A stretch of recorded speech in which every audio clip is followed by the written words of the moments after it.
ФИТР 10 од 10 подкастот втора епизода. Јас сум Сара Александрова, дел од тимот на ФИТР. Со мене денеска е Владимир Милановиќ, проектен лидер на 3D принт компанијата. Здраво, Владимир. Здраво. Како си? Супер. Вие сте вие сте уствари првите производители на 3D принтери во Република Северна Македонија. Да. Како дојдовте до таа идеја? Па, можам да кажам дека потреба. Нели како сите бизниси, да и така и нашата се роди од потреба да создадеме нешто подобро. Вие веќе кажавте, ние се бавиме со производство на 3D принтери, односно сме првите производители на 3D принтери во Република Македонија. Со самото тоа имавме некој искуство до тогаш стекнато во делот на потреба, односно конвенционалните принтери кои што ги користиме до тогаш, не ги задоволува нашите потреби, па од таму свативме дека не ги задоволуваат потребите на другите корисници. Се решивме да создадеме кастом принтери кои што ќе бидат целосно приспособени кон потребите на крајните потрошувачи и корисници, па секако на нашите потреби. Така. Како дознавте за можноста за аплицирање во Фонд за иновации?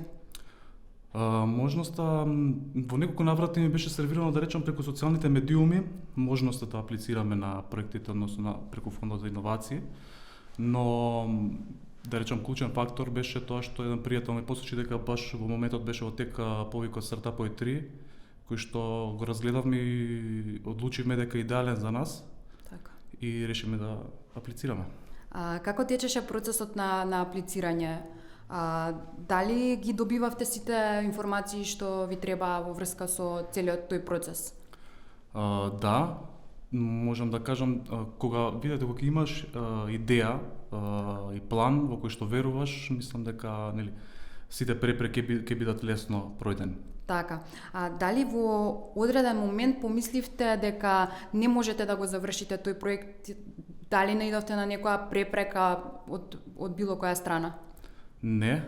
Можам да кажам за мене, можам да кажам и во име на верувам во името на мојот тим, дека не во ниједен момент не помислија дека ќе се откажат. Така.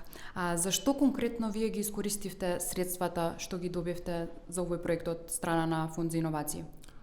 Секако за проектот, за целите на проектот, односно по-детално да кажам, така, за набавка на потребните делови, помошни алати за изработка и производство на 3D принтерите. Да. Средствата од фондот ви помогнаа да успеете во вашата цел, се надевам, така? Да, ни помогна, многу ни помогна, бе една одскочна даска, да речам, не само финансиски, него и фондот ни влијае една голема мотивација и за да се стремиме напред и да успееме. Која порака вие би ја испратиле на идните предприемачи? Да не чекаат, не може да имате повеќе денеска него што сте имале вчера, така да бидете храбри и реализирате ги вашите идеи. Дали би аплицирале повторно во Фонд за иновации? Да, секако. Дали бевте задоволни од комуникацијата со колегите тука? Дали ви помогнаа во целиот тој процес? Да. Дали имавте соработка со нив? Секогаш беа тука да ни помогнаа во изготвување на извештаите. Така да можам да кажам дека комуникацијата беше во најдобар ред. Ти благодарам, Владимир. Се надевам дека ќе имате уште многу успешни проекти во иднина. Во следната епизода... Фала исто и на вас.